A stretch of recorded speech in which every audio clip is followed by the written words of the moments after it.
Hello, ನಮಸ್ಕಾರ ಎಲ್ಲರಿಗೂ. ಹೇಗಿದ್ದೀರಾ ಎಲ್ಲರೂ?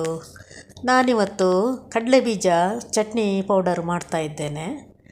ಅದನ್ನು ಚೆನ್ನಾಗಿ ಹುರ್ಕೊಳ್ಬೇಕು. ಕಡಲೆಬೀಜವನ್ನು ಹುರ್ಕೊಂಡು ಅದರ ಸ್ಕಿನ್ನೆಲ್ಲ ತೆಗಿಬೇಕು. ಸಿಪ್ಪೆಲ್ಲ ಚೆನ್ನಾಗಿ ತೆಗೆದು ಚಟ್ನಿ ಪೌಡರ್ ಮಾಡಿಕೊಂಡು ತುಂಬ ದಿವಸ ಬೇಕಾದರೆ ಇಟ್ಕೊಳ್ಬೋದು ನಾವು. ನೋಡಿ, ಅದಕ್ಕೆ ಏನೆಲ್ಲ ಇಂಗ್ರೀಡಿಯೆಂಟ್ಸ್ ಬೇಕಂತ ಹೇಳ್ತೇನೆ. ನೋಡಿ, ಕಡಲೆ ಬೀಜ ಹುರ್ಕೊಂಡು ಸಿಪ್ಪೆಲ್ಲ ತೆಗೆದು ಇಟ್ಕೊಂಡಿದ್ದೇನೆ.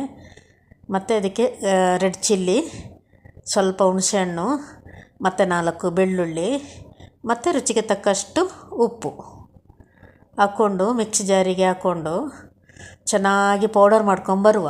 ಪೌಡರ್ ಮಾಡುವಾಗ ಸ್ವಲ್ಪ ಮೆಲ್ಲ ಮೆಲ್ಲ ಮಾಡಬೇಕು, ಒಂದೇ ಸಲ ಮಾಡಬಾರ್ದು. ಸ್ವಲ್ಪ 2 ನಿಮಿಷ ಆನ್ ಮಾಡಿ ಆಫ್ ಮಾಡಬೇಕು ಮಿಕ್ಸಿಯನ್ನು.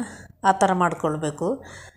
ಕಂಟಿನ್ಯೂಸ್ ಮಾಡಿದ್ರೆ ಅದರಲ್ಲಿ ಎಣ್ಣೆ ಬಿಡ್ತದೆ, ಮತ್ತು ಪೌಡ್ರ್ ಥರ ಇರೋದಿಲ್ಲ, ಎಣ್ಣೆ ಬರ್ತದೆ.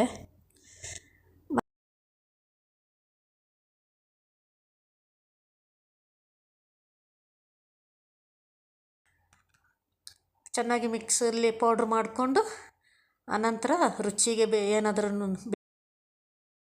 ಬೇಕಿದ್ದರೆ ನೀವು ಸೇರಿಸ್ಕೊಳ್ಬೋದು ಪೌಡ್ರಿಗೆ. ಬೇಕಾದ್ರೆ ಚಿಲ್ಲಿ ಪೌಡರು, ಖಾರ ಇಲ್ಲ ಅಂದರೆ ಚಿಲ್ಲಿ ಪೌಡರ್ ಸೇರಿಸ್ಕೊಳ್ಬೋದು.